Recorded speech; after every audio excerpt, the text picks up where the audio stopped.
السلام علیکم. یقیناً آپ تمام لوگ ٹھیک ہوں گے، خیریت سے ہوں گے.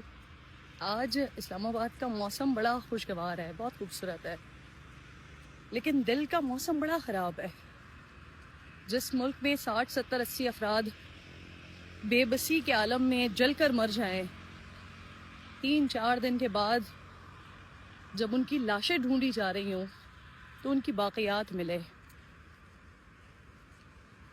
ان کے گھر والے اذیت سے دوچار ہوں، صرف اس وجہ سے کہ جو اس ملک کے یا اس صوبے کے، اس شہر کے کرتا دھرتا ہے، وہ خود اتنے بے بس ہیں کہ ان کے پاس ان مظلوموں کو، معصوموں کو بچانے کے لیے کچھ نہیں تھا، کوئی اکوپمنٹ نہیں تھا.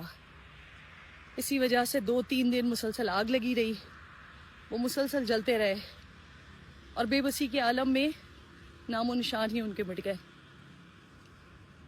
تو یہ سچویشن اب پھر مطمئن ہونے والی نہیں ہوتی. یہ سچویشن آپ کو اس سوچ پر مجبور کر دیتی ہے کہ کل کسی اور کا پیارا تھا، آج میرا پیارا ہو سکتا ہے اور کل آپ کا اپنا پیارا ہو سکتا ہے.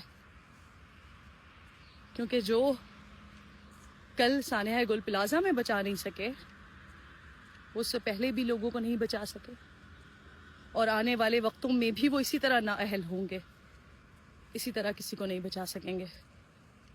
اللہ تعالیٰ گل پلازا میں شہید ہونے والوں کے جو پیارے ہیں، جو لواحقین ہیں، ان کو صبر دے. جب عام لوگوں کو یہ اندوناک واقعہ سن کر صبر نہیں آ رہا